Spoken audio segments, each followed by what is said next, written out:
May milyon siya. Isang marang mansyon at isang buhay na tila perpekto. Isa lang siyang kasambahay. Ngunit nang makita niya itong nakayuko sa isang sulok, palihim na kumakain ng tira-tira na may tingo ng desperasyon. May kung anong nabasag sa kalooban niya. Kailangan niya ng mga kasagutan. At ang natuklasan niya nung gabing iyon ay magbabago sa buhay nilang dalawa. Magpakailanman, hindi planado ni Ricardo Soriano na umuwi sa ganoong oras. Maagang natapos ang business meeting niya at sa halip na magpasundo sa driver, pinili niyang magmaneho mag-isa. Gusto niyang magmuni-muni tungkol sa mga pangyayari sa nakaraang mga buwan. Malapit na sa hating gabi nang iparada niya ang sasakyan sa garahe ng kanyang state. Tahimik ang bahay, sobrang tahimik. Malamang ay natutulog na si Carmen ang kanyang asawa sa kwarto nila sa itaas. Pati na rin ang mga bata lahat ay mukhang normal, inaasahan, kontrolado. Pumasok siya sa gilid ng bahay, yung pinto na diretso sa kusina. Ayaw niyang gambalain ang pamilya sa pag-akyat sa pangunahing hagdanan. Doon niya narinig ang isang tunog, mahina lang. Parang may pilit na hindi nagpaparamdam. Tumigil siya. Alerto ang katawan. May nanloloob ba? Mataas ang seguridad ng mansyon, pero walang sistemang perpekto. Mabilis ang tibok ng puso niya habang dahan-dahan siyang naglakad patungo sa kusina. Bahagyang bukas ang pinto, may mahinang liwanag na tumatagos mula sa loob. Maingat niya itong itinulak. At nandoon siya, Teresa. Tahimik na nakaupo sa sahig. Nakatago sa pagitan ng ref at cabinet sa lugar na hindi mo mapapansin kung hindi mo talaga titingnan. May hawak siyang plato sa kandungan at dahan-dahang kumakain gamit ang kamay. Tira-tira, malamig na manok, matigas na kanin. Tahimik siyang ngumungguya nakatitig sa pagkain na para bang kayamanang natagpuan. Tumigil si Ricardo sa may pintuan. Tumingin si Teresa at nagtama ang kanilang mga mata. Sa isang iglap, may ekspresyon sa mukha niya parang pagkilala, ngunit agad ding nawala. Halos mabitawan niya ang plato sa pagkabigla. Nahulog ang tinidor sa sahig. Isang malakas na tunog sa katahimikan ng gabi. Mr. Ricardo, nanginginig ang boses niya sa takot. Hindi ko po alam na andyan na kayo. Ako? Ako po ay tinangkang ito ni Teresa ang plato sa likod. Pero nakita na ni Ricardo ang lahat. Halata ang panginginig ng kanyang mga kamay. Hindi ito simpleng kaba. Ito ay pagyanig ng isang taong matagal nang hindi nakakakain ng maayos. Teresa, lumapit si Ricardo sa kusina. Malumanay ang tinig. Ayos lang. Hindi mo kailangang magtago. Pasensya na po, sir. Mabilis niyang sagot. Alam kong hindi na dapat ako kumakain ngayon. Natapos ko na po ang paglilinis at paalis na rin sana. Pero nabitin ang boses niya. Bumagsak ang mga luha sa kanyang pisngi. Huwag niyo po akong tanggalin. Kailangan ko po ang trabahong ito. Higit pa sa lahat. Sumakit ang dibdib ni Ricardo. 4 na buwan nang nagtatrabaho si Teresa sa kanilang bahay. Laging tahimik, masipag, maaga dumarating, late umuuwi. Hindi kailanman humihingi ng kahit ano.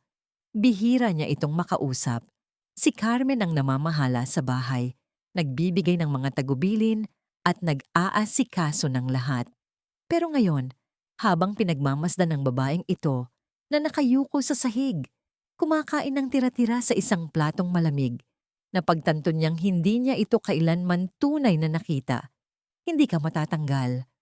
Mahinahon niyang sabi habang lumalapit. Pero kailangan kong maintindihan. Bakit ka palihim na kumakain? Kung nagugutom ka, pwede ka namang kumain.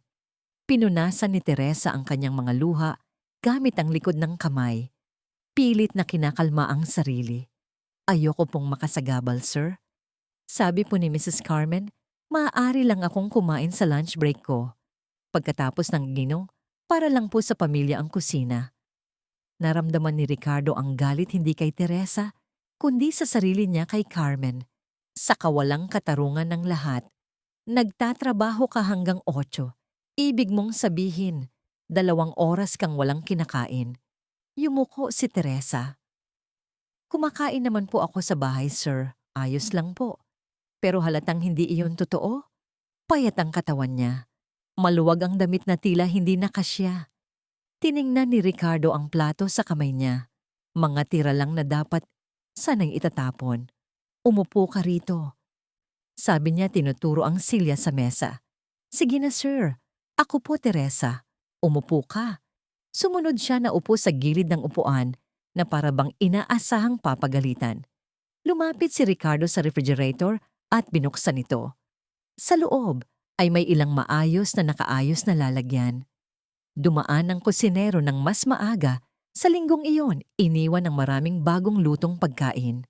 Kumuha siya ng isang tray ng las, inilipat sa plato at inilagay sa microwave upang painitin. Nang ilapag niya ang mainit na pagkain sa harap ni Teresa, ang laki ang mga mata nito sa hindi makapaniwala. Sir, hindi niyo po kailangan gawin ito para sa akin. Bulong niya. Kailangan mahina ang sagot ni Ricardo. Kumain ka. Nanginginig pa rin ang mga kamay ni Teresa habang kinukuha ang tinidor. Dahan-dahan siyang nagsimulang kumain para hindi pa rin matanggap ng isipan niya na totoo ang nangyayari. Umupo si Ricardo sa tabi niya. Tahimik. Pinanood lang niya ito. Kumain si Teresa na parang tunay na nakaranas ng gutom. Hindi yung gutom dahil lang sa hindi nakapag-lunch, kundi yung malalim at masakit na gutom na naiipon sa loob ng ilang araw. Bawat subo ay mabagal at maingat na, para bang mawawala ang pagkain kung hindi niya agad ito ubusin. Teresa, malumanay na sabi ni Ricardo at naghintay na lumunok siya bago nagpatuloy. Kailan ang huling beses na nakakain ka ng maayos? Tumigil si Teresa sa pagkilos na puno ng luha ang mga mata niya. Kumakain naman po ako araw-araw, sir. Hindi yun ang tanong ko. Maraang sabi ni Ricardo. Kailan ka huling kumain hanggang mabusog ka? Tumahimik ang paligid. Ibinaba ni Teresa ang tinidor. Hindi na kayang pigilan ng sarili. Bumagsak ang luha sa mukha niya habang tinakpan niya ito ng mga kamay. Nanginginig ang mga balikat. Pasensya na po, sir. Hikbin niya. Ayokong malaman ng iba. Ayokong makaabala. Napangiwi si Ricardo sa sakit na naramdaman. Teresa, tingnan mo ako. Utos niya. Dahan-dahang inalis ni Teresa ang kamay sa mukha.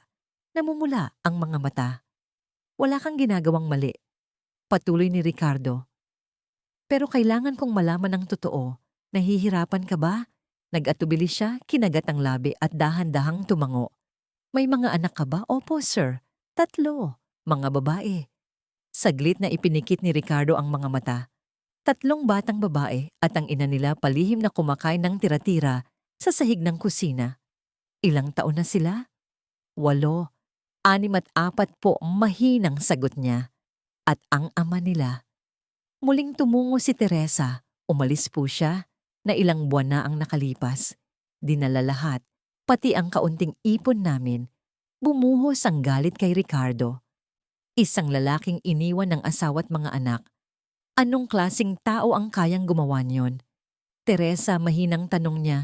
Bakit hindi ka nagsabi? Bakit hindi ka humingi ng tulong? Kasi nahihiya po ako. Halos marinig ang sagot niya. Nahihiya akong manghingi ng tulong. Nahihiya akong hindi ko maibigay sa mga anak ko ang pagkain na nararapat sa kanila. Huminga ng malalim si Ricardo. Pilit pinapanatili ang kanyang composure. Saan ka nakatira? Sa East Zone po.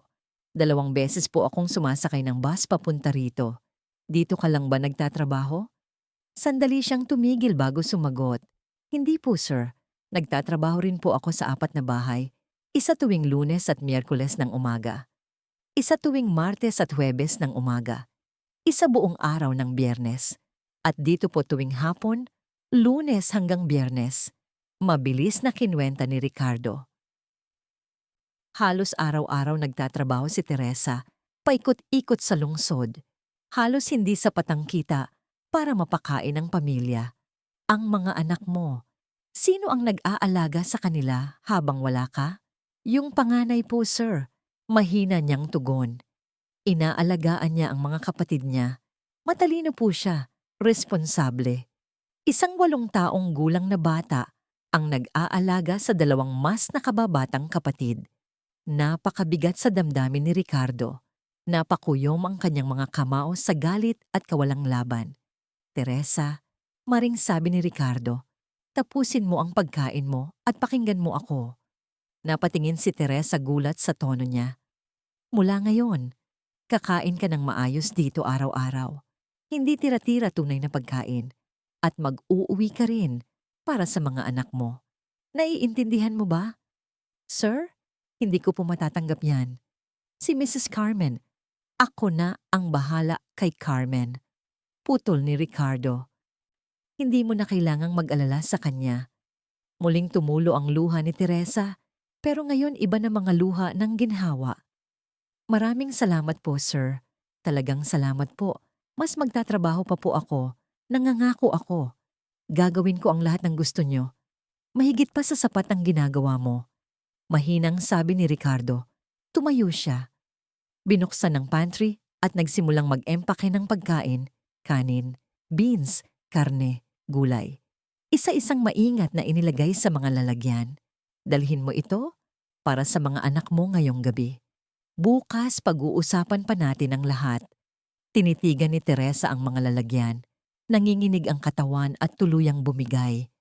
Umiyak ngakas, hindi dahil sa lungkot, kundi sa ginhawang hatid ng taong matagal nang may pasan na hindi kayang buhatin mag-isa. Sa wakas may nakakita na sa kanya, hindi lang bilang kasambahay o bilang isang tahimik na presensya sa likod ng buhay ng iba, kundi bilang isang taong nasasaktan. Walang masyadong sinabi si Ricardo. Ipinatong lang niya ang isang banayad na kamay sa balikat ni Teresa, isang tahimik na kilos na nagsabi ng higit pa sa anumang salita. Gabing iyon, lumabas si Teresa sa bahay na may dalang mga bag ng pagkain. Basa pa ang mga mata, pero mas magaan na ang puso. Naiwan si Ricardo mag-isa sa kusina. Naupo sa parehong upuan kung saan kanina lang siya nakaupo. Tinitigan niya ang sulok kung saan ito nakayuko. Tahimik na kumakain. Hindi maalis sa isip niya ang imaheng. Doon mismo nangako si Ricardo sa sarili. Aalamin niya ang lahat tungkol sa kalagayan ni Teresa at gagawa siya ng paraan upang tumulong dahil walang sino man ang dapat magutom. Lalo na ang isang taong nagsusumikap gaya niya. Isang taong patuloy na lumalaban. Kahit paulit-ulit siyang binabagsak ng buhay, magbabago ang buhay niya. Sisiguraduhin niyo ni Ricardo. Kinabukasan, nagising si Ricardo bago pa sumikat ang araw. Hindi siya nakatulog kahit isang minuto. Paulit-ulit na bumabalik sa alaala niya ang imahe ni Teresa sa hig ng kusina. Habang natutulog pa si Carmen, bumaba na siya para mag-almusal. Gaya ng dati, abala na si Teresa. Nililinis ang sala, inaayos ang mga unan, pinupunasan ng mga estante, maingat na kinikintab ang mga ibabaw. Nang mapansin siya ni Teresa, agad itong tumigil. Magandang umaga po, sir. Magandang umaga, Teresa. Pinilit ngumiti ni Ricardo. Nagustuhan ba ng mga anak mo ang pagkain? Muling kumislap ang mukha ni Teresa, sa tuwang hindi pa niya nakikita kailanman. Gustong-gusto po nila? Sir, sobrang saya po nila. Matagal na po mula nang huli silang makakain ng ganong klaseng pagkain. Muling kinurot ang puso ni Ricardo. Masaya ako. At ngayong araw bago ka umalis, magpapabaon ulit ako para sa kanila. Sir, hindi ko na po alam kung paano ko kayo mapapasalamatan. Hindi mo kailangang magpasalamat, sagot niya. Gusto ko lang siguraduhing maayos kayo ng mga anak mo. Tahimik na tumungo si Teresa. Kitang-kita ang paggalang sa kanyang kilos at nagpatuloy sa gawaing bahay. Pero napansin ni Ricardo ang isang pagbabago sa kanya. Payat pa rin siya, halatang pagod. Pero may bago, isang ningning sa mga mata. Parang nabawasan ang bigat na pasan niya sa balikat. Bumaba si Carmen bandang 9. Perpekto pa rin ang itsura. Ayos ang buhok, flawless ang makeup, at ang buong presensya niya ay tila kontrolado ang lahat. Magandang umaga. Bati niya sabay halik kay Ricardo sa pisngi bago umupo sa mesa. Teresa, dalhin mo ang kape ko. Lumabas si Teresa dala ang tray, sariwang kape, toast prutas. Maayos na inilapag sa mesa bago tahimik na bumalik sa kusina. Naghintay si Ricardo hanggang wala na si Teresa sa paligid. Carmen, kailangan nating mag-usap tungkol kay Teresa. Si Teresa. Bakit naman? May mabigat siyang pinagdadaanan. Umuwi ako kagabi at nadatnan ko siyang palihim na kumakain ng tira-tira sa kusina. Napatigil si Carmen habang naglalagay ng butter sa tinapay. Palihim! Bakit niya namang gagawin yon? Dahil sabi niya, hindi mo siya pinapayagang kumain pagkatapos ng 6. Namula ang pisngi ni Carmen. Ricardo, hindi naman ganon. Naglagay lang ako ng konting patakaran. Kailangang malinis at maayos ang kusina. Maayos. Tumalim ang boses ni Ricardo. Carmen, hanggang 8 ko siya nagtatrabaho dito. Seryoso ka bang dapat siyang mag-utom ng 2 oras para lang manatiling maayos ang kusina? Pwede naman siyang kumain sa bahay nila. Sagot ni Carmen tila napoprotektahan ng sarili. May 3 siyang anak. Iniwan sila ng asawa niya na walang kahit ano. 5 bahay ang nililinis niya para lang mabuhay. Ramdam ni Ricardo ang galit na unti-unting bumabalot sa kanya. Mas mahalaga ba talaga ang kalinisan ng kusina kaysa sa dignidad ng isang tao? Ibinagsak ni Carmen ang kutsilyo sa plato. Kalabog? Tumunog sa katahimikan. Huwag mong sigawan ako. Hindi ko alam ang mga bagay na yan. Hindi naman niya sinabi sa akin. Hindi niya sinabi kasi nahihiya siya. Kasi natatakot siya. Kasi desperado siya na manatili sa trabahong ito. Nagyap ng braso si Carmen tila depensibo. Ano gusto mong gawin ko? Gusto kong tratuhin mo siya bilang tao. Hayaan mo siyang kumain kapag gutom siya. At siguro, kahit kaunti lang magpakita ka ng malasakit. Napakunot noo si Carmen. Malamig ang tinig. Binabayaran naman natin siya. Hindi natin responsibilidad ang lahat ng problema ng mundo. Kalma pero matatag ang boses ni Ricardo. Hindi ko sinasabing sagipin mo ang buong mundo. Isa lang ang hinihiling ko. Ang magkaroon ka ng malasakit sa isang tao. Isang taong nagtatrabaho sa bahay natin. Isang taong sumusunod sa lahat ng utos. Walang reklamo. Isang taong halos hindi na makatawid. Pinapalaki mo lang ito. Sagot ni Carmen. Talaga? Yumuko si Ricardo. Seryoso ang mga mata. Kumakain siya sa sahig, Carmen. Sa malamig na sahig ng kusina. Tira-tira ng hapunan natin. Wala ba yang ibig sabihin para sao? Tumahimik ang buong silid. Napalingon si Carmen hindi makatingin sa kanya. Sige, mahinang sabi niya. Kung ganyan nga kalala baka pwede tayong magbigay ng food basket o kung anuman. Pero hindi lang tayo basta. Hindi sapat ang isang food basketin. Ang kailangan niya ay tunay na suporta. Punong-puno ng sarkasmo ang boses ni Carmen. Anong gusto mong gawin? Ampunin natin siya pati ang 3 niyang anak. Napakagat si Ricardo sa panga. Pilit nilulunok ang galit. Hindi. Ang hinihingi ko lang ay kaunting empatiya. May empatiya ako. Mariing sagot ni Carmen. Pero alam ko rin kung kailan kailangang magtakda ng hangganan. Hindi tayo pwedeng personal na ma-involve sa buhay ng mga empleyado natin. Empleyado? Carmen. Isa siyang tao.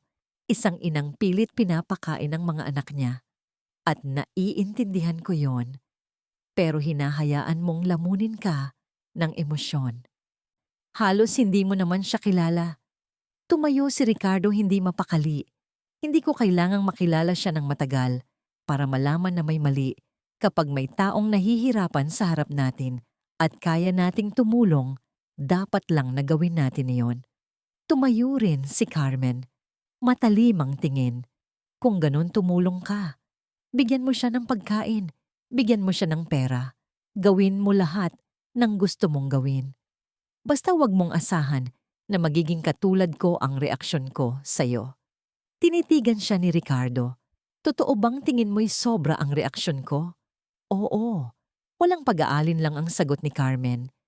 Parang ginagawa mong isang trahedyang hindi pa nakita ng mundo. Maraming naghihirap, Ricardo. Hindi mo sila kayang ayusin lahat. At dahil diyan, dapat tayong lumingon na lang. Hindi. Ibig kong sabihin, kailangan natin ng perspektiba. Sa sandaling yon, lumitaw si Teresa sa may pintuan. Maputla siya. Malaki ang mga matang puno ng pag-aalala. Halatang narinig niya ang pagtatalo. Pasensya na po kung nakagambala ako. Mahina niyang sabi. Gusto ko lang pong ipaalam na sisimulan ko na pong linisin ang mga kwarto. Kita ni Ricardo ang pagkailang sa mukha niya. Ayos lang, Teresa. Sige, magpatuloy ka. Mabilis siyang umakyat. Marahang-marahan ang mga yabag. Ayos. Ngayon narinig na niya lahat reklamo ni Carmen. Siguradong mahihiya na siya. Magiging awkward pa. Tumingin si Ricardo sa hagdan, baka hindi rin masama na malaman niyang may isang tao dito na talagang may pakialam. Ricardo naman, ginagawa mo na namang dramang telenovela ito. Hindi. Matigas na sagot niya, ginagawa ko lang itong kung ano talaga ito. Isang usapin ng pagkatao. Kinuha ni Carmen ang purse niya. Padabog. May meeting ako sa club. Sana pagbalik ko kalmado ka na. Isinara niya ang pinto ng malakas. Iniwang mag-isa si Ricardo sa katahimikan. Humihinga ng malalim. Pilit pinipigilan ng bagyo ng damdamin sa dibdib. Hindi niya inakalang magiging ganito kakupal si Carmen sa ganitong sitwasyon. Umakyat si Ricardo. Nasa guest room si Teresa. Tahimik na pinapalitan ng bedsheet. Nang makita siya, tumigil siya agad. Sir, pasensya na po. Hindi ko po sinasadya na maging dahilan ng alitan ninyo ni Mrs. Carmen. Hindi ikaw ang dahilan, Teresa. Hindi mo kasalanan ang pagtatalo. Pero narinig ko nagtatalo kayo dahil sa akin. Lumapit si Ricardo sa loob at marahang isinara ang pinto. Pwede ba kitang makausap sandali? Nagalinlangan siya tumingin sa may pinto. Sir, hindi ko po alam kung naaangkop. Please, gusto ko lang makipag-usap. Maingat siyang naupo sa gilid ng kama. Mahigpit ang pagkakakapit ng mga kamay. Umupo si Ricardo sa armchair sa tabi niya. Bahagyang yumuko. Kagabi, sinabi mong 5 bahay ang nililinis mo. Pwede ko bang malaman magkano po ang kinikita mo kada buwan? Napayo ko si Teresa. Mga 2,000 raise po lahat-lahat. Mabilis na nagkwenta si Ricardo. 2,000 para sa 4 na katao, kasama na ang renta, pamasahe, kuryente, tubig, pagkain, gamot. Lahat halos imposibleng pagkasyahin. At ang renta ninyo, 8 po. So may natitirang PH yasat at di pamasahe. Mga tatahiyahe ko. Ibig sabihin, siyam na ra natitira. Kuryente, tubig dapo mahigit 700 raise. Yun na lang ang natitira buwan-buwan para sa pagkain, damit, gamit sa eskwela, gamot. Ramdam ni Ricardo ang pagkahilo. Teresa, may gusto akong ialok sa'yo. Maingat niyang sabi. Gusto kong dito ka na lang magtrabaho, hindi na sa ibang bahay. Namulat ang mga mata niya sa gulat. Sir, hindi ko po kaya. Kailangan ko po yung ibang trabaho. Hindi po ako mabubuhay kung ito lang. Alam ko. Kaya sisiguraduhin kong hindi mo na kailangang mag-alala sa pera. Tinitigan niya ito sa mata. Babayaran kita ng 5,000 RIS kada buwan. May full benefits. Pamasahe, pagkain, 13th month bakasyon. Lahat legal at nakadokumento. Dito ka lang magtatrabaho. Lunes hanggang Biyernes 8 hanggang 6. Walang gabi, walang weekend. Napakurap si Teresa sa gulat. 10,000 reais na may benepisyo, mahigit doble sa kinikita niya. Habang halos walang pahinga, bumuka ang bibig niya pero walang lumabas na salita. At may isa pa dagdag ni Ricardo. Banayad ang tinig. Araw-araw mag-uuwi ka ng pagkain. Hindi tira bagong luto. Masustansya para sa mga anak mo. Tumulo muli ang luha sa pisngi ni Teresa. Sir, hindi ko po alam kung anong sasabihin. Sobrang laki po nito. Hindi ito sobra. Malumanay na sagot ni Ricardo. Ito ang pinakamaliit na magagawa ko. Pero si Senyora Carmen, hayaan mo si Carmen sa akin. Matatag niyang sagot. Hindi na napigilan ni Teresa ang sarili. Tumuloy na siya sa pag-iyak. Tinakpan ang mukha habang nanginginig ang mga balikat. Bakit? Hikbi niya. Bakit ninyo ginagawa ito para sa akin? Bakit kayo ganito kabait? May namuong bukol sa lalamunan ni Ricardo. Dahil deserve mo ito, Teresa. Nagsusumikap ka araw-araw. Mag-isang binubuhay ang mga anak mo at hindi ka sumusuko kahit gaano kahirap ang buhay. Walang sino man ang dapat lumaban ng mag-isa. Tiningala siya ni Teresa na mamaga ang mga mata. Pero hindi niyo naman po ako kilala. Sapat na ang alam ko. Mahina niyang sabi. Alam kong isa kang mabuting tao. Isang inang may malasakit at alam kong hindi mo dapat kinakain ng malamig na tira sa sahig. Huminga ng malalim si Teresa. Pilit kinakalma ang sarili. Tinanggap ko na po ang alok ninyo, sir. Nangangako po akong magsisikap. Gagawin ko ang lahat ng kailangan ninyo.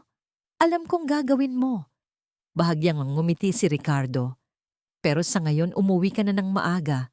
Magpahinga ka. Magsama kayo ng mga anak mo. Pero may mga gawain pa po ako. Bukas mo na tapusin. Ngayon magpahinga ka. Tumango siya. Dahan-dahang tumayo. Tila hindi pa rin makapaniwala sa lahat ng nangyari. Maraming salamat po, Mr. Ricardo. Mahinang bulong niya. Binago niyo po ang buhay ko. Nang umalis siya sa silid, nanatiling nakaupo si Ricardo, tahimik na nag-iisip. Alam niyang magagalit si Carmen kapag nalaman ng lahat. Alam niyang may darating pang pagtatalo. Pero sa unang pagkakataon, sa matagal na panahon, hindi na iyon mahalaga.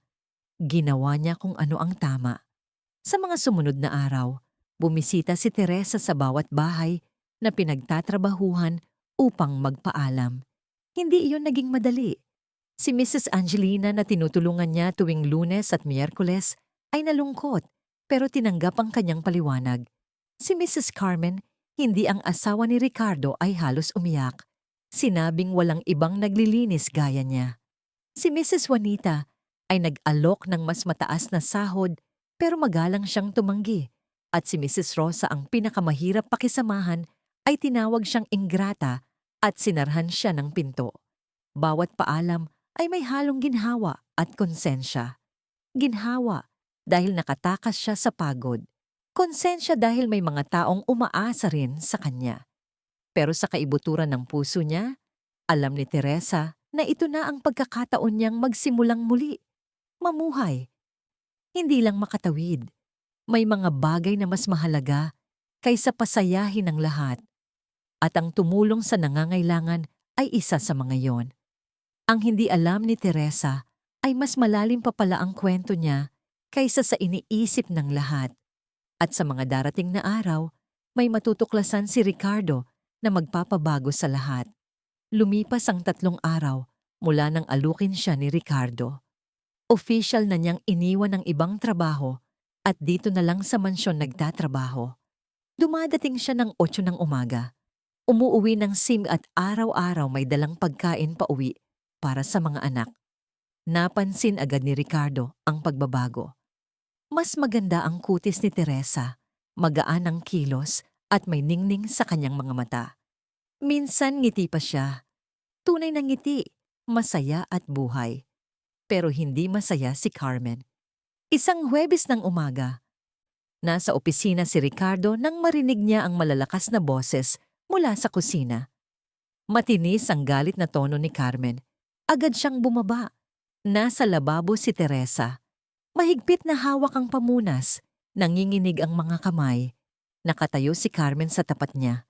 Nakapamewang malamig ang tingin. Anong nangyayari dito? Tanong ni Ricardo. Humarap si Carmen. Ang nangyayari ay hindi ko na kayang tiisin ito.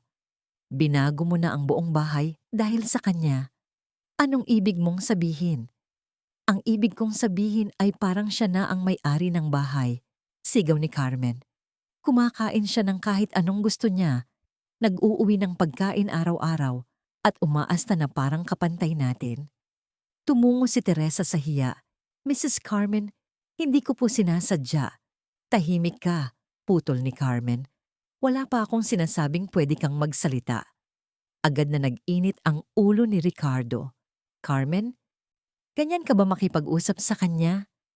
Ganyan ko siya kakausapin sa bahay ko. Sigaw niya sabay turo kay Teresa. Pinapaspoil mo siya, Ricardo. Sobra-sobra ang binabayad mo. Araw-araw may inuuwi siyang pagkain. Dapat nang tapusin ito. Hindi ito matatapos. Malamig ang sagot ni Ricardo. Oo, matatapos. Balik ni Carmen dahil napagdesisyonan kong tanggalin siya. Sumunod ang nakabibing katahimikan. Nanlaki ang mata ni Teresa. Namutla ang mukha. Mrs. Carmen pakiusap. Malamig ang boses ni Carmen. Pareho kaming nakatira dito ni Ricardo. At may karapatan akong magdesisyon kung sino ang nararapat sa bahay na ito. Ikaw ay tinatanggal na. Iimpake mo ang mga gamit mo at umalis ka. Nanginginig ang labi ni Teresa habang muling bumuhos ang luha sa kanyang mga pisngi. Halos hindi niya mahawakan ang tuwalya sa panginginig ng kanyang mga kamay. Pakiusap. Kailangan ko po ang trabahong ito. Ang mga anak ko. Ang mga anak mo ay hindi ko responsibilidad. Matalim na putol ni Carmen. Bago pa ito makapagsalita muli, lumapit si Ricardo at tumayo sa pagitan nila ni Teresa. Hindi siya aalis. Ano? Napakurap si Carmen sa gulat. Sinasabi mong hindi siya tanggal? Yan mismo ang sinasabi ko. Sagot ni Ricardo, dahil hindi ako sang-ayon sa'yo, wala kang karapatang magdesisyon ng mag-isa. Meron ako. Bahagi rin ng bahay na ito ang akin. At nagtatrabaho si Teresa para sa ating dalawa. Wala kang karapatang tanggalin siya nang hindi mo ako kinokonsulta. Napangisi si Carmen mapait. Naiintindihan ko na. Pinagtatanggol mo na naman siya. Napaka-convenient. Sumeryoso ang mukha ni Ricardo. Ano bang ibig mong ipahiwatig? Wala. Sagot ni Carmen. Pero puno ng laso ng tono niya. Nakakatuwang pagmasdan kung gaano ka naging emosyonal sa isang katulong na halos hindi mo naman kilala. Malinaw ang ibig sabihin niya at kumulo ang dugo ni Ricardo. Carmen, tama na. Lumalampas ka na sa linya. Ako ba o ikaw? Lumapit si Carmen. Galit na galit ang mga mata. Binigyan mo siya ng mas mataas na sweldo, pinapakain mo na parang pamilya, at pinoprotektahan mo sa lahat ng pagkakataon. Napakuyom ng kamao si Ricardo. Ang tawag diyan ay empatiya. Isang bagay na tila nakalimutan mo na. Empatiya. Sigaw ni Carmen. Obsesyon sa katulong ang tawag diyan.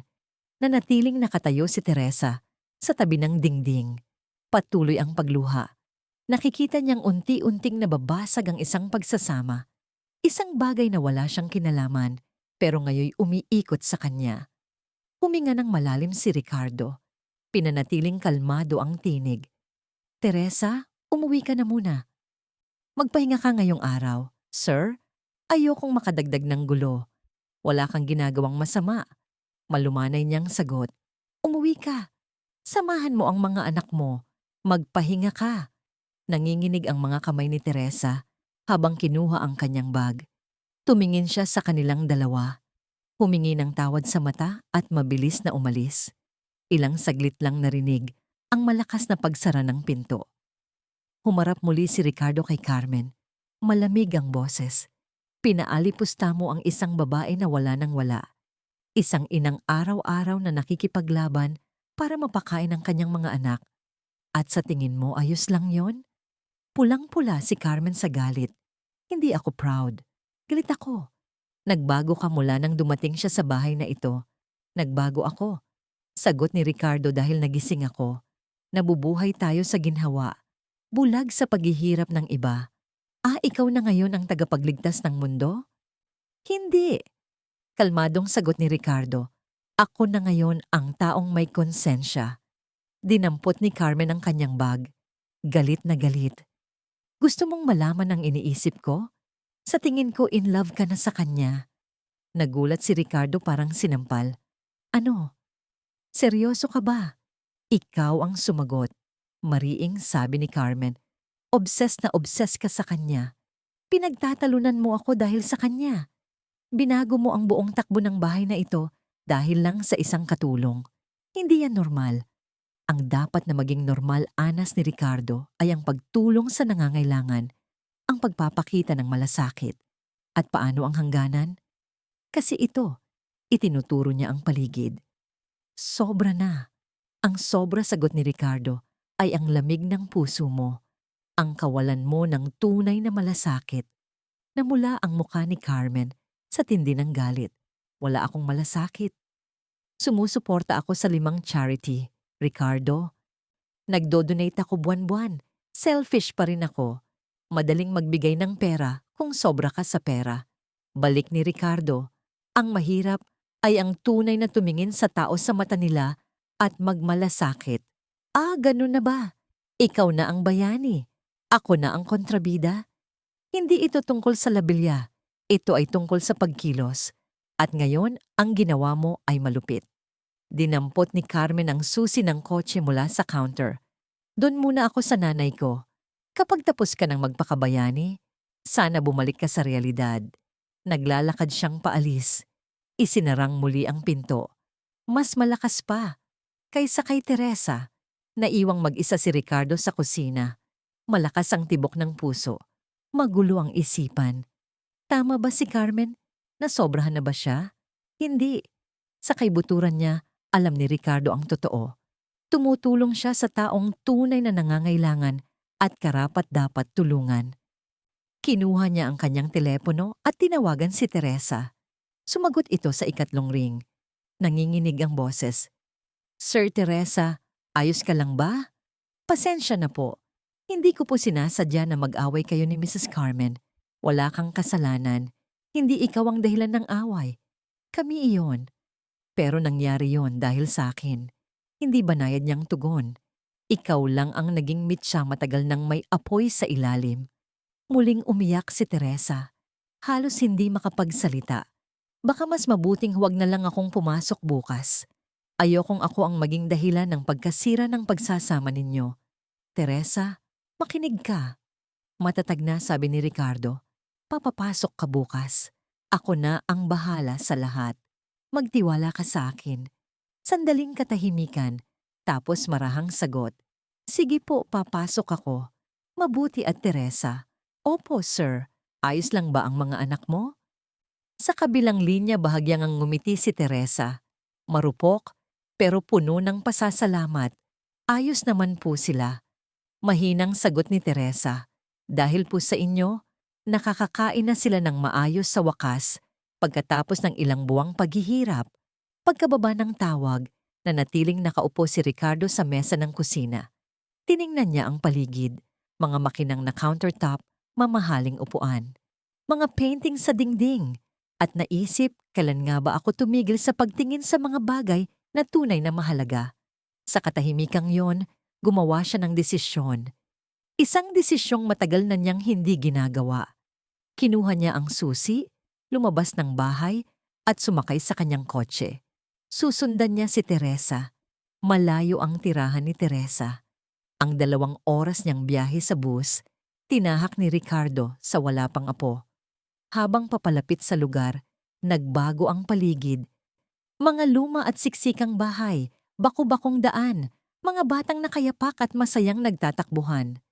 Nagpark si Ricardo ng ilang kanto ang layo at naglakad. Gusto niyang makita ng hindi nakikita. Ang bahay ni Teresa ay payak. Kalawangin ang bakal na gate, kupas ang pintura sa pader. Pero malinis, maayos. Gaya ng lahat ng hinahawakan niya, tumayo siya sa kabilang kalsada. Eksaktong pagdating ni Teresa, 3 batang babae ang agad tumakbo papalapit. Nakabukas ang mga braso. Ang panganay mga 8 taon. Ang bunso halos sanggol pa at ang gitna mahigpit na humawak sa kanyang kamay. Payat ang mga bata pero malinis. Maayos ang buhok. Desente ang kasuotan. Binuksan ni Teresa ang bag at inilabas ang mga lalagyan ng pagkain. Nagsisigawan sa tuwa ang mga bata, tumatalon sa saya. Lumuhod si Teresa nakangiti habang isa-isang inilalabas ang laman. Maingat na hinati sa bawat isa. Tahimik na nanood si Ricardo. Ang ngiti niya, ang pag-aaruga sa mga anak, ang pag-asikaso kahit sa kaunti. Lumapit ang isang kapitbahay, isang matandang babae, mabait ang mata. Narinig ni Ricardo ang ilang bahagi ng kanilang usapan. Teresa, nabayaran mo ba ang renta ngayong buwan? Opo, salamat sa Diyos. Nakangiting sagot ni Teresa. Nag-aalala ako. Sabi ni G. Ademir, papaalisin ka raw kung hindi mo mababayaran. Bumaba ang boses ni Teresa. Natulungan ako ng bagong trabaho ko, pero kanina, sinubukan po akong tanggalin ng amo ko. Tanggalin? Bakit?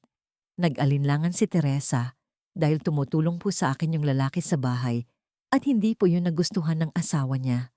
Umiling ang matanda. Ay nako, mayayaman talaga lahat na nasa kanila pero hindi pa rin masaya. Bahaging umiti si Teresa, hindi po si Mr. Ricardo. Iba po siya. Iba? Paano? Nakikita niya ako. Bulong ni Teresa. Nakikita niya ang pakikipaglaban ko at pinili niyang tumulong. Wala siyang hinihing kapalit na patingin ng matanda. Tila nagulat. Bihira yan, Teresa. Napakabihira. Napasinghap si Ricardo. Dahan-dahan siyang tumalikod at bumalik sa kaniang sasakyan habang daladala ang eksenang nakita. May kaunti lang siya pero buong dignidad niyang pinanghahawakan ng buhay. Walang luho ang mga anak pero ligtas, malinis at mahal. At ang nakita lang ni Carmen ay isang katulong. Ang naramdaman lang niya ay selos. Pagbalik ni Ricardo gabi na, mas malamig kaysa dati ang bahay. Wala pa rin si Carmen. Punong-puno ng katahimikan ng bawat sulok. Umakyat siya, binuksan ang laptop at ginawa ang matagal na niyang dapat ginawa. Ipinangalan niya si Teresa sa search bar. Ang lumabas ay mga litrato. Lumang-luma, si Teresa mas bata. Nakangiti sa mga podium, sa mga seremonya. Suot ang mga eleganting bestida, kasama ang mga estudyante, aklat at mga kasamahan. Isang larawan ang agad kumuha ng pansin niya. Professor Teresa Castro receives Educator of the Year Award. Profesora, nag-click siya ng isa pa. Nasa loob ng silid-aralan si Teresa. Nakatayo, nakafold ang braso, nakapalibot ang mga ngiting estudyante. Ang petsa 8 taon na ang nakaraan. Napaupo si Ricardo, hindi makapaniwala. Nagpatuloy siya sa paghahanap. Mga artikulo, journal, conference. Hindi lang siya guro. Isa siyang iginagalang na ora. Tagaturo ng literatura sa isa sa mga pinakaprestihiyosong universidad sa lungsod. At wala siyang kaalam-alam. Nang tingnan niyang muli si Teresa, nagbago ang pananaw. Ang magalang niyang pananalita.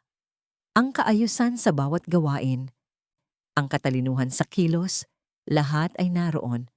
Pero hindi niya nakita dati o hindi niya naintindihan. Paano napunta sa ganito ang isang propesor? Bakit siya naging kasambahay, gutom at nag-iisa sa pagpapalaki ng 3 bata? Binuksan niya ang huling larawan at natigilan. Larawan ito ng graduation. Nakatayo ang mga estudyante sa hanay, nakangiti sa kamera at sa dulo sa kanan ay may isang binatang lalaki. Siya iyon, si Ricardo. Iba na ang ayos ng buhok, mas bata ang mukha. Pero walang duda, isa siya sa mga naging estudyante ni Teresa. Hindi siya nakatulog sa gabing yon. Nakaupo siya sa dilim. Tinititigan ang lumang litrato sa laptop. Sa wakas, naliwanagan siya. Yung pakiramdam na parang kilala na niya ito mula pa noon. Ang tikas sa pananalita, ang tahimik na tapang. Lahat ngayon ay malinaw. Professor Teresa Castro, binaluktot ng mundo. Binasag ng panahon.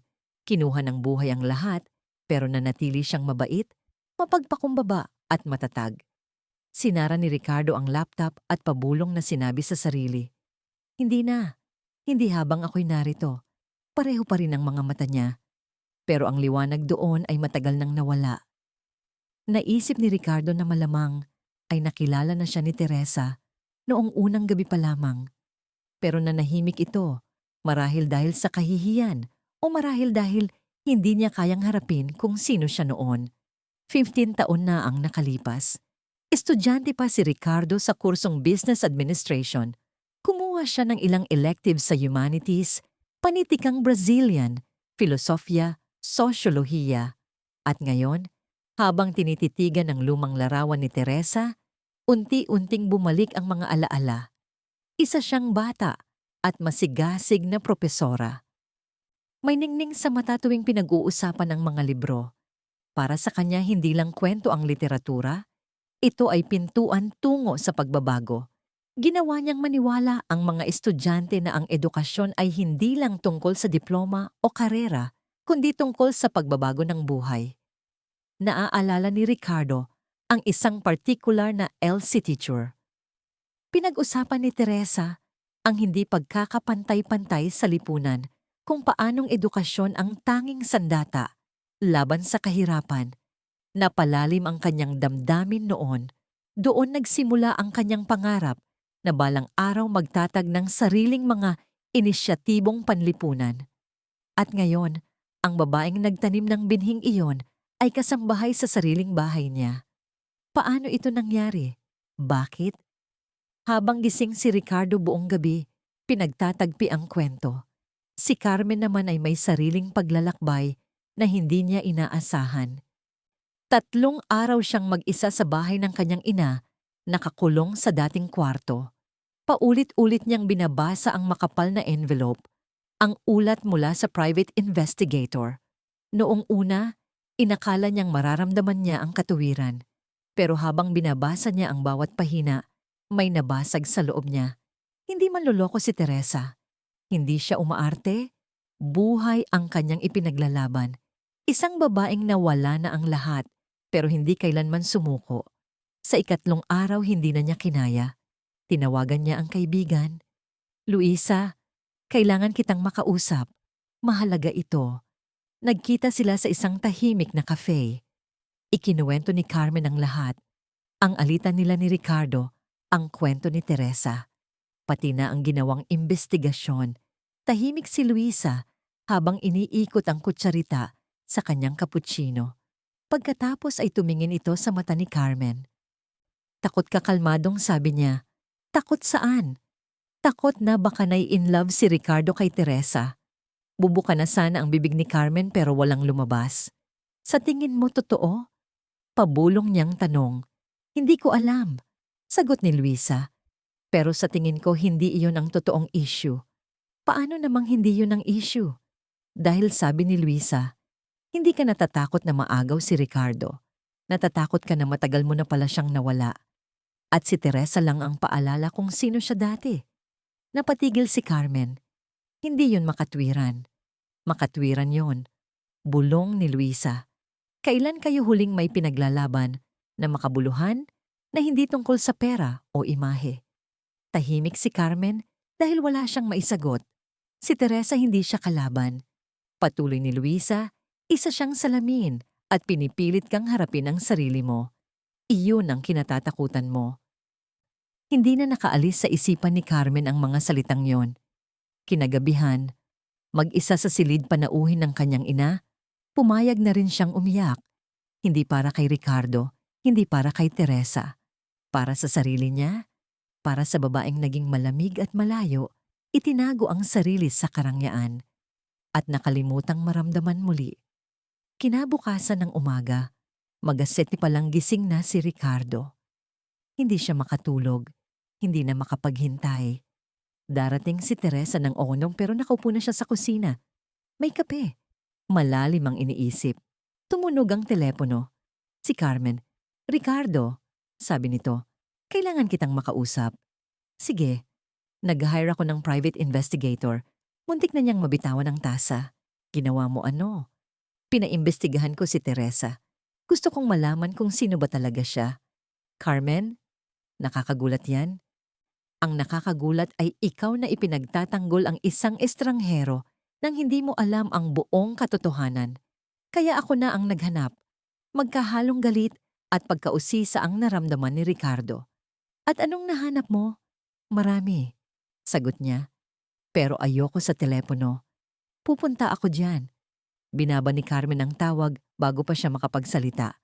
Pagkalipas ng 40 minuto, dumating si Carmen. Bit-bit ang makapal na folder, parang ebidensya sa korte. Dire-diretso siya sa dining room. Uupo ka, utos niya. Umupo si Ricardo tensyonado. Binuksan Carmen ang folder, Teresa Castro. 42 taong gulang, degree sa literatura mula State University, Masters sa Panitikang Brazilian, profesora sa Maranello College sa loob ng lawang taon. Alam na ito ni Ricardo, pero hinayaan niyang magpatuloy siya. 8 taon na ang nakalilipas. Isa siya sa pinakamahusay na guro sa kolehiyo. Maayos ang buhay, magandang kita, matatag. Binaliktad ang pahina at pagkatapos gumuho ang lahat, napakabigat ng dibdib ni Ricardo. Ang asawa niya ay negosyanteng pumalpak. Tumakas sa bansa, dala ang lahat ng pera. Iniwan siyang baon sa utang. Nawalan siya ng bahay, sasakyan, lahat. Napalunok si Ricardo dahil sa stress. Nagkaroon siya ng mental breakdown. Hindi na siya nakakapasok. Kapag andun siya umiiyak sa harap ng estudyante. Natanggal siya. Napapikit si Ricardo. Iniisip si Teresa sa ganong kalagayan. Wasak. Nawawala. Pilit binabalikan ang dignidad. Sinubukan niyang magturo sa ibang eskwelahan pero walang tumanggap dahil may record na siya. Dahan-dahan nagsara lahat ng pinto at ang mga anak mahina niyang tanong. 3. Lahat mula sa lalaking yon. Nawala ang lalaki noong sanggol pa ang bunso. Simula noon, siya lang ang bumuhay sa mga bata. Dahan-dahang isinara ni Carmen ang folder. Ngayon, naintindihan mo ba kung bakit ako nag-aalala? May pinagdadaanan siyang malalim problema sa emosyon, sa pera. At pinapasok mo siya sa bahay natin. Binigyan ng access. Tinitigan siya ni Ricardo hindi sa galit, kundi sa pagkabigo. Hindi mo naiintindihan na niya. Pinasundan mo ang isang babaeng nagsusumikap lang mabuhay. Hindi iyan pag-iingat. Iyan ay kalupitan. Kalupitan balik ni Carmen. Ingat yon. Pinoprotektahan ko ang pamilya natin. Laban saan, Carmen? Sa isang inang dumaan na sa impyerno pero hindi sumuko. Sa isang babaeng sinuntok ng buhay pero nanatiling nakatayo. Tumayo siya. Alam mo kung anong nakita ko sa folder na yan? Isang mandirigma. Isang babaeng nawalan ng lahat pero hindi sumuko na tumanggap ng trabahong kasambahay para lang mapakain ang mga anak. Ricardo at sa patumingin siya sa mga mata ni Carmen. Si Teresa, naging ako sa hihiyo. Napatigil si Carmen. Tinuruan niya ako taon na ang nakalipas. Isa siya sa pinakamagagaling na propesor na naging guro ko. Sabi ni Ricardo, mahina pero matatag ang boses at ngayon nasa bahay ko siya. Naglilinis ng sahig dahil dinurog siya ng buhay. Sigurado ka ba talaga? Tanong ni Carmen.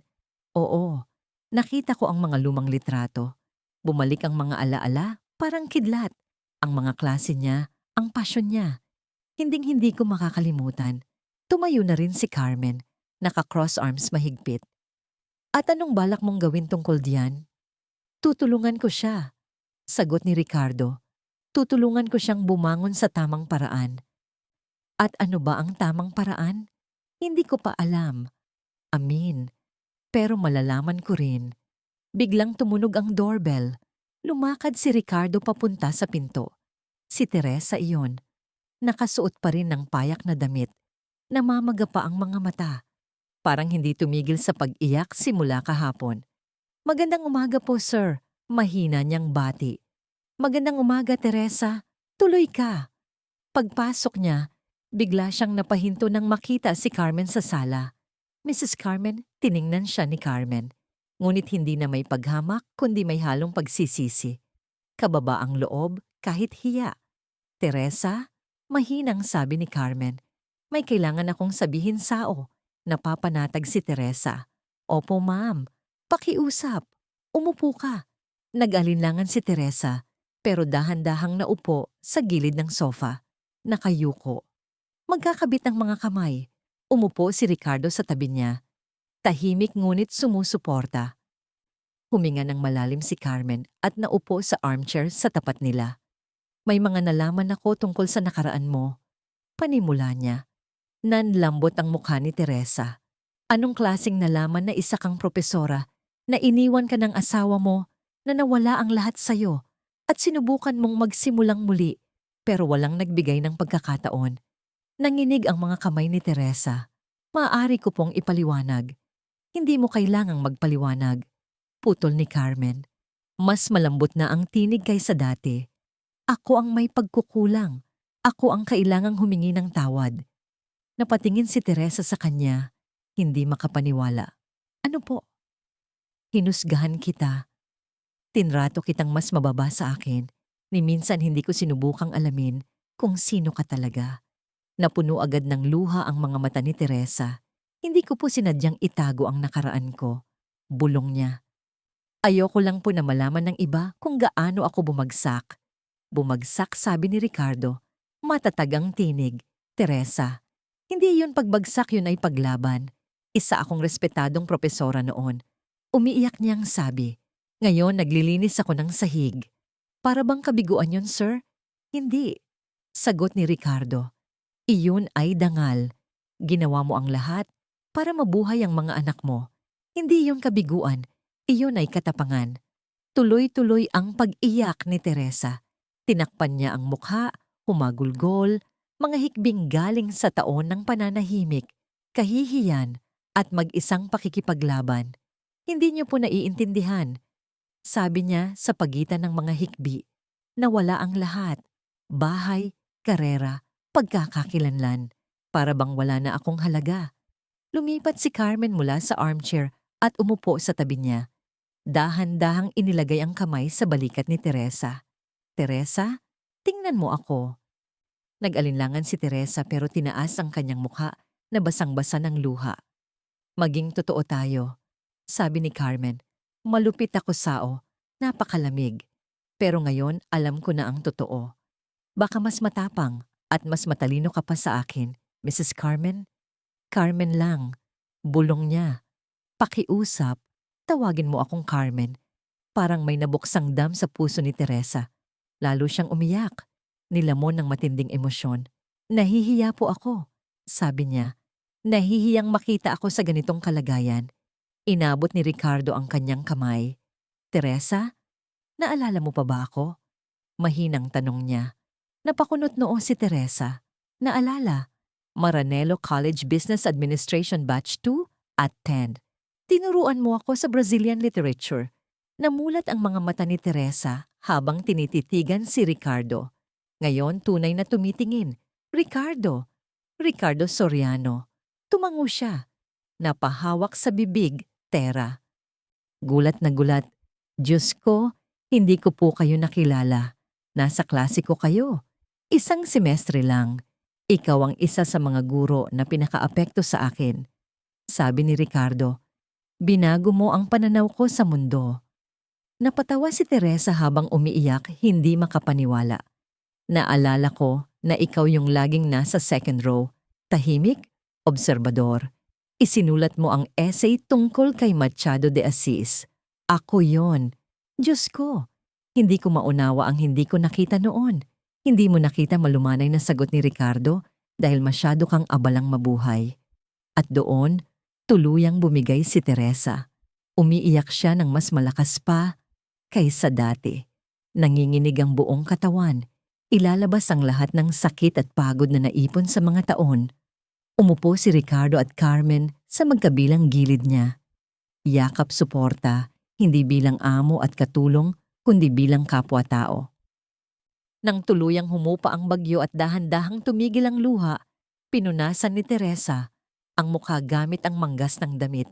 Nakakahiya po. Nakita niyo ako sa ganitong itsura. Huwag kang mahiya. Sabi ni Ricardo. Wala kang dapat ikahiya. Huminga ng malalim si Carmen. Saka tiningnan si Teresa sa mata. Teresa, may gusto akong ialok sa iyo. Nagdadalawang isip si Teresa. Anong klaseng alok? Gusto kitang tulungan na makabalik sa pagtuturo. Laki ang mata ni Teresa. Ano po? Guro ka, sabi ni Carmen. Yun ang tunay mong pagkatao. Hindi ka kailanman isinilang para maglinis ng bahay. Malumanay na sabi ni Carmen. Ang lugar mo ay sa loob ng silid-aralan. Nagbabago ng mga buhay. Ibinaling ni Teresa ang tingin. Carmen, wala nang eskwelahan ang tatanggap sa akin. Pagkatapos ng lahat ng pinagdaanan ko, ako ang gagawa ng paraan. Sagot ni Carmen. Walang pag-aalinlangan. Nanahimik si Teresa, hindi makapaniwala sa narinig. Kumurap siya. Pilit iniintindi kung totoo ba ang mga salita. Kilala ko ang mga direktor, coordinators, mga dean. Dagdag ni Carmen. May koneksyon ako sa larangan ng edukasyon. Kung gusto mong magkaroon ng pangalawang pagkakataon, gagamitin ko lahat ng koneksyon ko para tulungan ka. Nanginginig ang boses ni Teresa. Pero bakit? Bakit ka aabot ng ganito? O para sa akin? Inabot ni Carmen ang mga kamay niya dahil karapat-dapat ka at dahil kailangan kong itama ang mali. Tahimik na pinanood sila ni Ricardo at sa unang pagkakataon sa mahabang panahon, nakita niyang muli ang Carmen na minahal niya noon. May puso, may malasakit, may paninindigan, pero may isang kondisyon. Dagdag ni Carmen, banayad ang tinig. Natahimik muli si Teresa. Kailangan mong tanggapin angin. Hayaan mong suportahan ka namin hanggang tuluyan kang makatayo muli. Walang hiya, walang guilt, tiwala lang. Tumingin si Teresa sa kanilang dalawa kay Ricardo na dating estudyante ngunit ngayon ay haligi ng suporta at kay Carmen na dating kaaway ngunit ngayi kaalyado. At sa unang pagkakataon, sa loob ng 8 taon, pinayagan niyang maniwala. Baka hindi kailangang ganito kahirap ang buhay magpakailanman. Baka pwedeng maging magaan. Baka pwedeng maging maganda. 2 linggo ang lumipas mula sa araw na yon, nagbago ang lahat. Hindi nakasambahay si Teresa.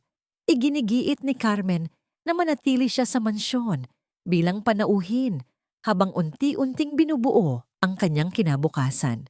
Nung una, tinanggihan ni Teresa dahil sa hiya, sa pride, pero hindi siya pinayagan ni na Ricardo at Carmen na umatras.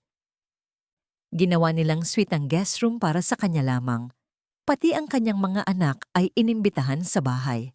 Pagdating nila ng laki ang mga mata sa laki at ganda ng paligid. Si Rosemary ang panganay na 8 taong gulang buong araw sa library. Binubuklat ang mga libro na parabang kayamanang nadiskubre. Si Flora 6 na taong gulang ay tuwang-tuwa sa grand piano. Si Juanita na 4 na taong gulang pa lang ay masayang tumatakbo sa hardin, humahabol sa paru-paro. Tahimik na pinanood sila ni Ricardo mula sa hallway at sa wakas nakita niyang huminga si Teresa. Ngumiti. Tunay na pagngiti. Magaan buhay. Ngunit may isa pang sorpresa si Carmen. Ipinatawag niya si Teresa sa sala isang hapon. May sasabihin ako. Umupo si Teresa halatang kinakabahan.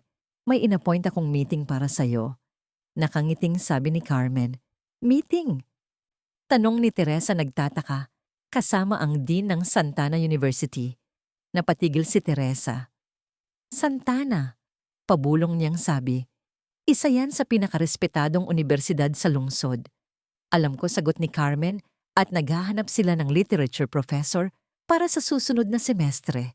Hindi nila ako tatanggapin, bulong ni Teresa. Unti-unting kinakabahan.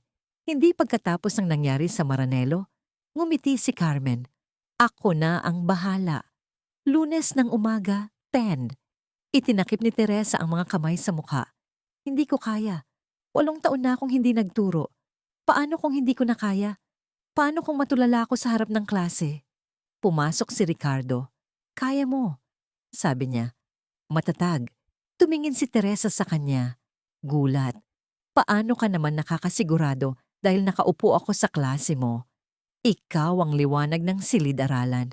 Hindi lang trabaho para sa awang pagtuturo. Isa kang ipinanganak para gawin iyon. Huminga ng malalim si Teresa. Mahal ko yun noon, pero nawala na sa akin yun. Ang apoy, ang kumpiyansa, wala na. Hindi yun nawala, sabi ni Carmen. Umupo sa tabi niya. Ibaon mo lang iyon. Ngayon panahon na para bumangon muli. Tumingin si Teresa sa dalawa. Mga taong dati estranghero, ngunit ngayon ay kanlungan. Mas naniniwala pa kayo sa akin kaysa sa sarili ko. Mahina niyang sabi, dahil nakikita namin kung sino ka talaga. Sagot ni Ricardo, hindi kung sino ka ngayon, kundi kung sino ka pa rin sa kabila ng lahat. Pumatak ang luha ni Teresa. Natatakot ako baka mabigo ako.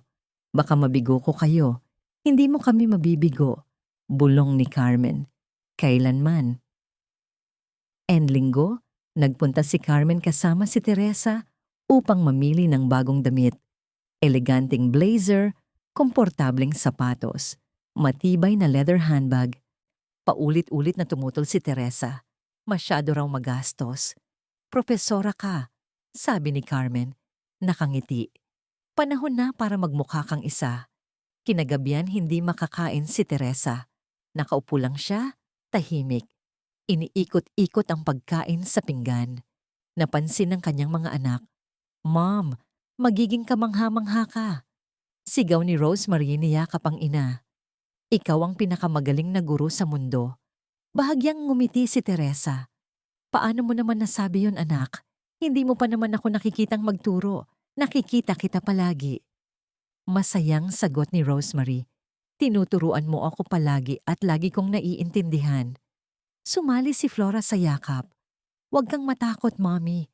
Kaya mo yan. Kahit si Juanita umakyat sa kandungan ng ina, hinaplos ang pisngi nito. Ikaw ang pinakamagaling, Mommy. At doon bumigay si Teresa. Yumakap siya sa 3 anak at umiyak hindi sa lungkot, kundi sa pagluwag ng dibdib. Sa pasasalamat, sa pag-asa. Sa unang pagkakataon sa 8 taon, ang bukas ay hindi na kinatatakutan. Ito ay inaasahan. Ito ay isang bagong simula. Lahat ng ginawa ko para sa inyo lahat ng ito. Lunes ng umaga, nagising si Teresa bago pa tumunog ang alarm. Nagtagal siya sa ilalim ng shower. Hinahayaan ng mainit na tubig na pakalmahin ang kaba. Maingat niyang isinuot ang isa sa bagong suit. Sinuklay ang buhok at tumingin sa salamin.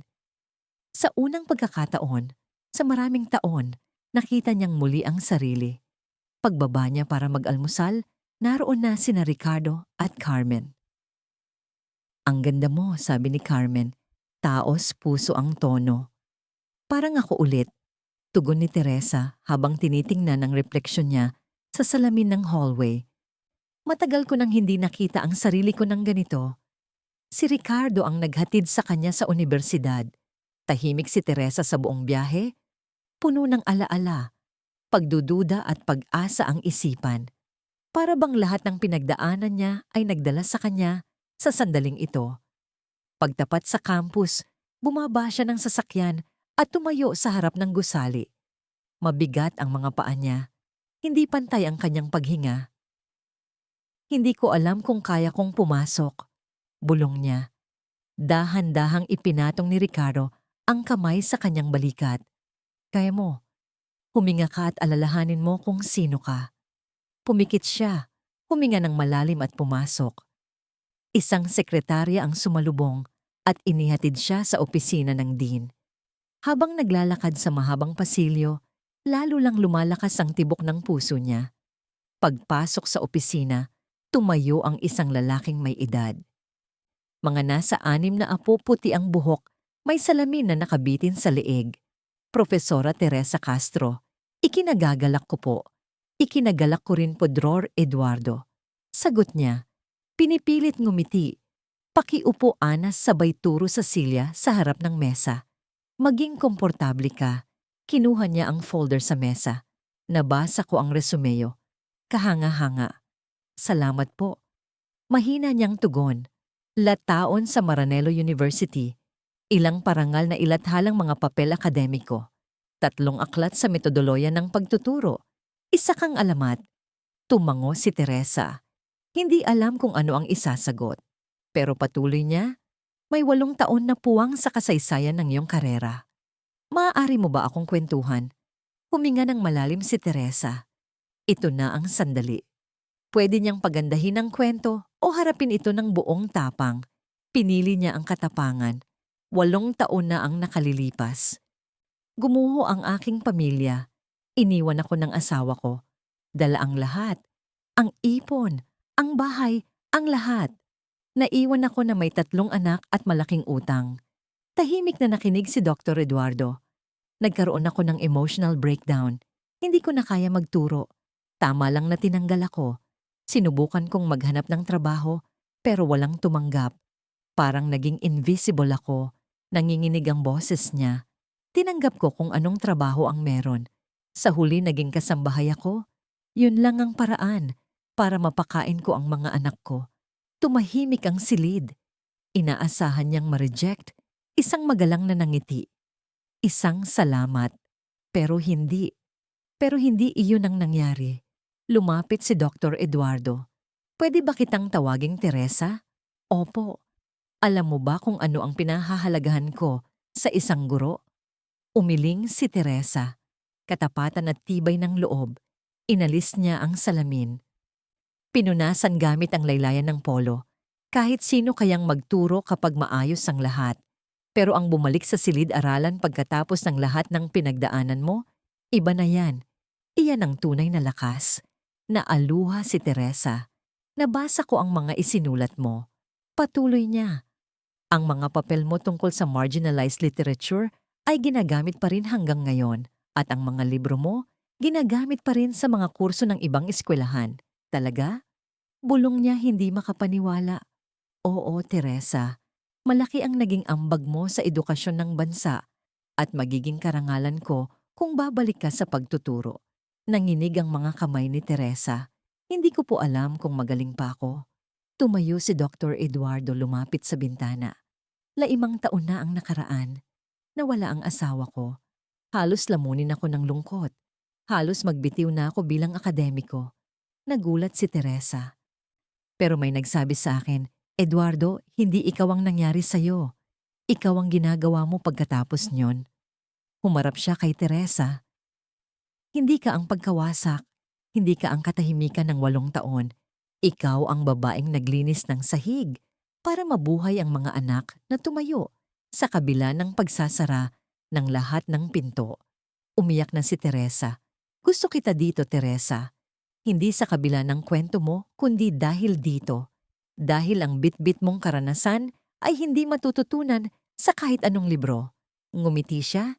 Ikaw ang buhay, Dr. Eduardo.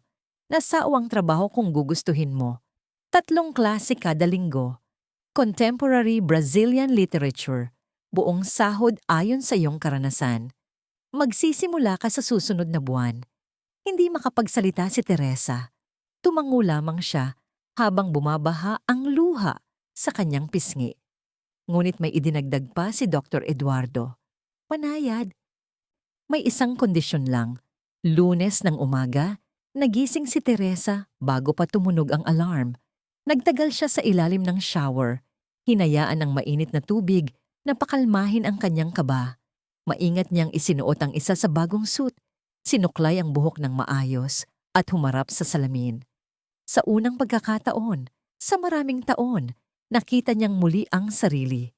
Pagbaba niya para mag-almusal, naroon na sina Ricardo at Carmen.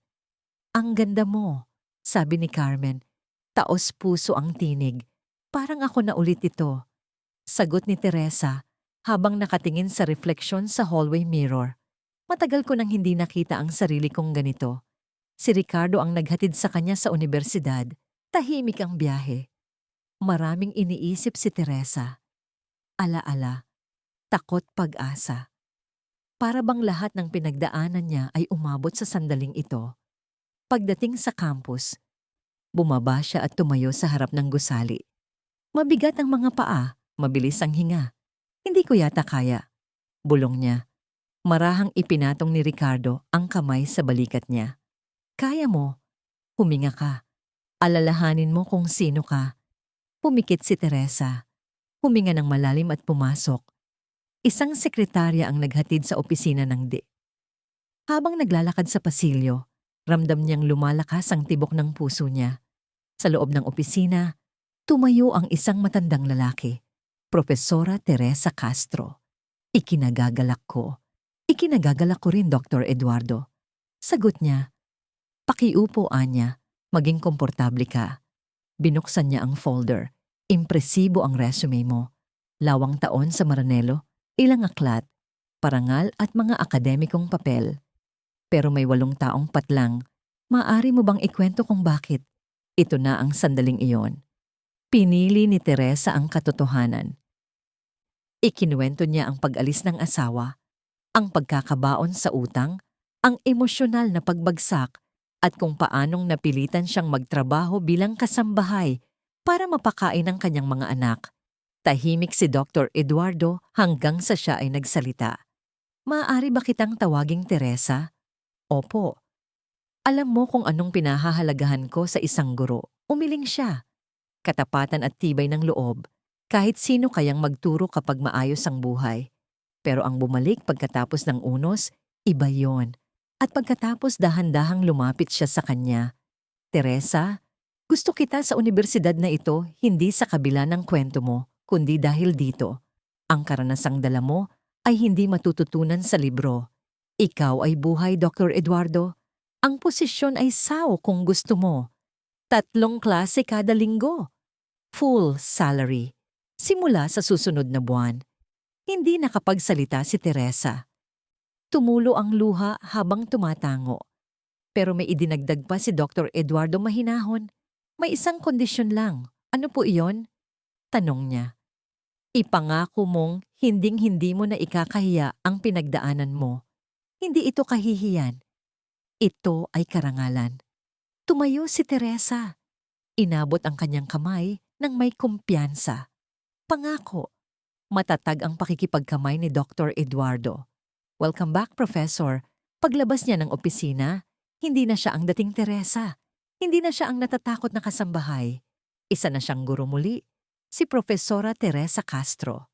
Sa parking lot, naroon sina Ricardo at Carmen. Pagkakita pa lang sa mukha niya, alam na nila. Natanggap ako. Nanginginig ang boses niya. Niyakap siya ni Carmen ng mahigpit. Alam kong kaya mo.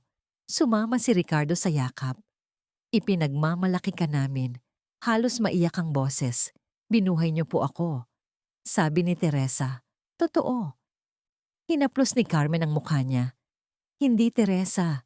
Ikaw ang bumuhay sa sarili mo. Kami lang ang nagpapaalala kung gaano ka kalakas. Sa biyahe pa uwi, nakatingin si Teresa sa bintana. Iba na ang tingin niya sa lungsod. Iba na rin ang tingin niya sa sarili.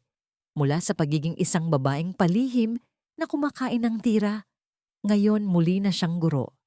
Minsan umiikot talaga ang buhay at ang pangalawang pagkakataon dumadating kapag hindi mo inaasahan. Biyernes bago magsimula ang klase, nagdaos ng hapunan si Carmen. Dumating si Carlos, kapatid ni Ricardo kasama ang kanyang asawa at anak na si Roberto, isang estudyante ng Business Administration sa Santana University. Tahimik si Teresa habang nagsisilbi gaya ng nakasanayan. Pero ramdam niyang tinitingnan siya ni Roberto. May tanong sa mga mata nito, pero hindi ito nagsalita. Habang bumabalik siya sa kusina, narinig niya si Carlos na bulong kay Ricardo. Efficient ang katulong mo. Parang bumagsak ang mundo sa kanya. Katulong. Kahit ano pa ang naging siya at ang magiging siya, parang palaging may aninong sumusunod. Hindi niya narinig ang sagot ni Carmen, pero ramdam niyang matatag ang tono nito. Depensa? Paliwanag? Hindi niya alam. Tumahimik si Roberto. Nakatingin pa rin. Dumaan ang weekend. Dumating ang Lunes, ang unang araw ng klase. Nagising si Teresa ng pinggo, halos hindi siya nakatulog. Isinuot ang gray suit na pinili ni Carmen. Inayos ang buhok. Tumingin sa salamin. Siya pa rin ba ito si Profesora Teresa Castro? O ang dating babaeng kinakain ng tira sa dilim? Pumasok si Rosemary. Ma'am, ang ganda mo. Bulong niya. Kinakabahan ka? Oo. Sagot ni Teresa nanginginig. Hindi mo kailangang kabahan. Ikaw ang pinakamagaling. Yumakap si Teresa sa anak. Hatid siya ni Ricardo at Carmen sa campus. Tahimik sa kotse, malamig ang palad. Mabilis ang tibok ng puso. Magulo ang isip. Mula sa likod, inabot ni Carmen ang kamay niya. Kaya mo to. Bulong nito. Para dito ka isinilang. Pagdating nag-atubili siya, kumapit sa door handle. Hindi ko kaya, bulong niya. Kaya mo, sagot ni Ricardo. Nagawa mo na ito ng 100 beses. Pero 8 taon na ang nakalipas at kahit ganon, alam kong kaya mo pa rin. Umakyat si Teresa sa ikatlong palapag. Contemporary Brazilian Literature 25 tang estudyante. Tumingin siya sa loob ng salamin. Mga estudyanteng bata masayahin abala sa cellphone. Huminga siya ng malalim at binuksan ang pinto. Tumahimik ang silid, lahat na patingin. At lumakad siya papunta sa desk. Inilapag ang folder. Humarap. Magandang araw. Bahagyang nanginginig ang boses. Ako si Teresa Castro. Ako ang magiging propesor nyo sa panitikang Brazilian ngayong semestre. May ilan na bumati. Yung iba tahimik lang. Binuksan niya ang folder at nagsimulang magsalita. Nakatayo si Teresa sa harap ng klase. Unti-unting lumalakas ang kaniyang boses. Habang ipinapaliwanag ang kurso, pinag-usapan niya ang mga akdang tatalakayin, ang mga takdang aralin, at unti-unti bumabalik ang kumpiyansa. Maayos ang lahat. Siguro baka kaya ko talaga ito. Hanggang sa may nagtaas ng kamay sa likod na hanay. Natigilan si Teresa. Si Roberto pamangkin ni Ricardo ang binatang nakita niya sa hapunan ng pamilya. Mga daltaong gulang, maayos ang ayos. Branded ang suot at taglay ang kumpiyansang likha ng kayamanan. Professor, may I ask something? Sumikip ang sikmura ni Teresa. Alam na niya ang susunod. Of course, halos pabulong niyang sagot. Are you the same Teresa who works at my Uncle Ricardo's house? Tumahik ang buong silid. I just tuloy ni Roberto tila kaswal. I think I saw you at his place a couple of weeks ago. You were cleaning the living room. Ricardo Soriano is my uncle. Tumigil ang oras. Lahat ng mata nakatutok sa kanya. Mga titig na puno ng gulat. Pagdududa, paghuhusga. Sinubukan ni Teresa magsalita. Walang lumabas. Wait, seriously, tanong ng isang estudyante sa unahan. You used to be a maid. Ay pautal-utal ni Teresa. Naninikip ang lalamunan. That's wild. Bulong ng isang binata sa katabi. We've got a maid teaching us. Does she even know how to teach? Sabi ng isa. Or did someone get her the job? Umiikot ang paligid. Hindi siya makahinga. Malabo ang paningin. Namimigat ang dibdib. Nanginginig ang mga kamay. Professor, are you all right? Tanong ng isa mahinahon. Hindi siya ayos. Nagpa-panic attack siya. Hawak-hawak ang bag. Nanginginig umatras siya. Excuse me, I need a moment. Tumakbo siya palabas. Halos madapa habang binabagtas ang hallway. Iniwan ang silid na puno ng katahimikan at bulungan. Bumaba si Teresa ng hagdan na parang wala sa sarili. Punong-puno ng luha ang mata. Dumiretso siya palabas sa liwanag ng umaga. Sa parking lot nakita niya ang sasakyan ni Ricardo. Nandyan pa rin siya nakaabang. Nang makita siya agad, bumaba si Ricardo. Teresa, anong nangyari? Bumagsak siya sa bisig nito. Humahagulgol. Hindi ko kaya. Akala ko kaya ko, pero hindi ko kaya. Lumabas si Carmen mula sa kotse. Halatang nag-aalala. Teresa, anong nangyari? Isa sa mga estudyante hindi niya makumpleto ang salita. Nakilala niya ako. Sinabi niya sa buong klase na dati akong kasambahay sa bahay niyo. Tiningnan nila ako na parang biro. Parang wala akong lugar doon. Hinapit siya ni Ricardo ng mas mahigpit. May lugar ka roon? Wala. Mariin niyang sagot. Isa lang akong kasambahay. Hindi ako guro. Hindi na ako yon. Hindi totoo yan. Totoo. Iyak niya. Hindi mo naiintindihan na wala na yung dating ako, na wala na si Teresa. Lumapit si Carmen. Teresa, pakiusap. Hindi. Iling niya. Mabait kayo. Binibigyan niyo ako ng lahat, pero hindi lahat ng bagay na ayos. May mga bagay na tuluyan ng nasisira. Hinawakan siya ni Ricardo sa balikat, marahan, ngunit matatag. Tumingin ka sa akin. Nagkatinginan sila. Ang mga mata ni Teresa ay namumula, basang-basa, puno ng lungkot at pagkatalo. Hindi ang silid-aralan ang nagdedetermina ng halaga mo. Hindi yung gampong estudyante. Tama sila. Bulong niya, mapait. Paano ako magtuturo ng literatura kung sarili ko nga hindi ko kayang buuin? Paano ko sila iinspirasyon kung ang buhay ko ay wasak? Hindi wasak ang buhay mo. Nanginginig ang boses ni Ricardo. Ito ay patunay. Patunay ng katatagan.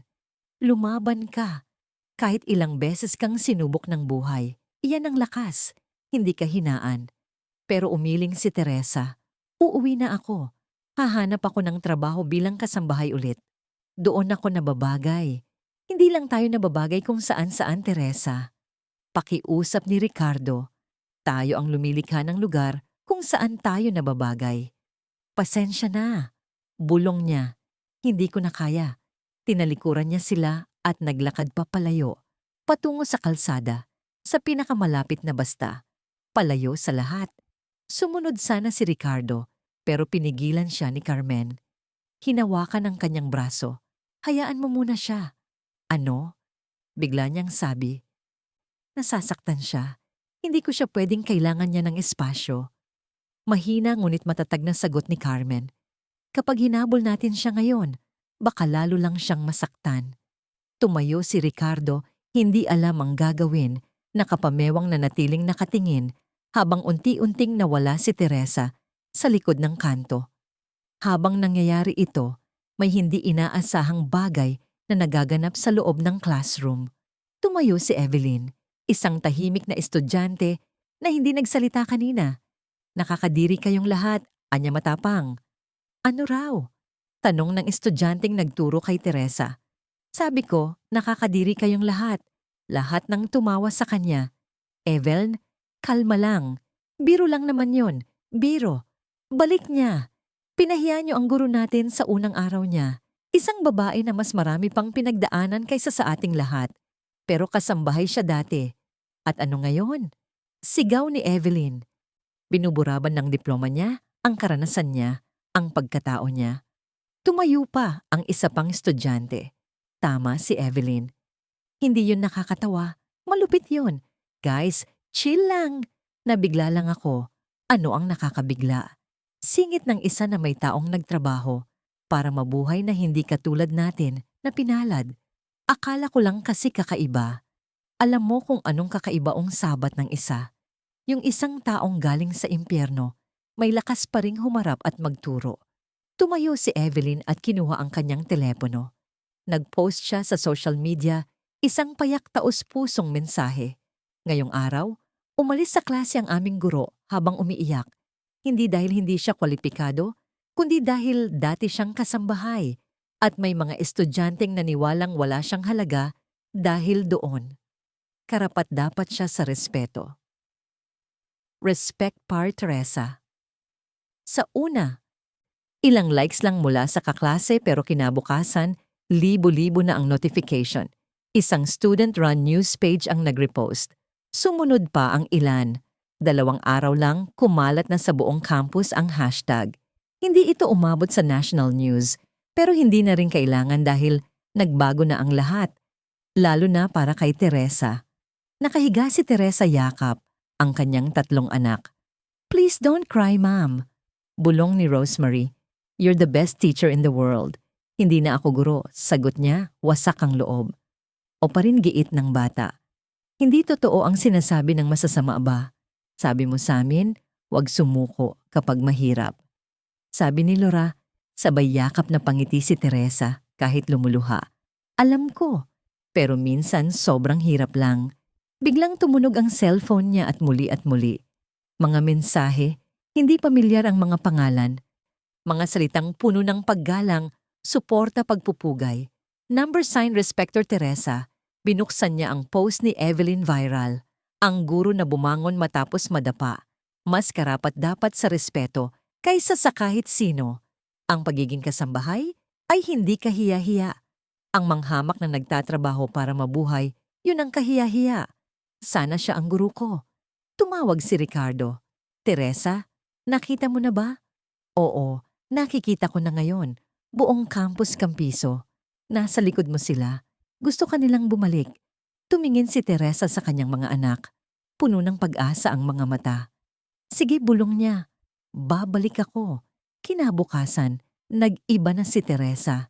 Tahimik siya, matatag, handa. Salamat niya kina Ricardo at Carmen. Salamat sa hindi pagsuko sa akin. Pagdating nila sa university, hindi niya inaasahan ng eksena isang pulutong ng mga estudyante. May hawak na mga karatula. Welcome back, Professor Teresa. Dignity has no job title. We want to learn from you. Lumapit si Evely. Ma'am, sorry po. Mali kami. Nandito kami para ipakita na ginagalang ka namin. Salamat. Luha ang sagot ni Teresa. Wala kayong idea kung anong ibig sabihin nito para sa akin.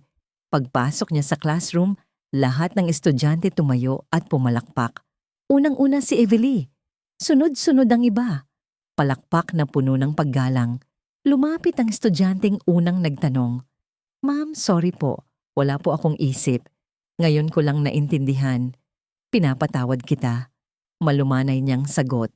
Pero sana naiintindihan mo na kung bakit ito mahalaga. Naiintindihan ko po. Pangako. Tumayo si Teresa sa harapan ng klase. Kahapon umalis akong umiiyak dahil nahihiya ako sa kwento ko. Sa mga panahong naging kasambahay ako. Sa pagkakalayo ko sa dati kong sarili, tahimik ang lahat. Pero ngayon, bumalik ako dahil na-realize ko, ang kwento ko ay hindi pasanin. Ito ay tagumpay. Lumapit siya sa mga estudyante. Oo, professor ako. May mga librong naisulat, artikulo, lektura. Pero ang pinakamalalim kong aral dumating nang mawalan ako ng lahat. Ano pong ibig sabihin niyo, ma'am? Tanong ng isa.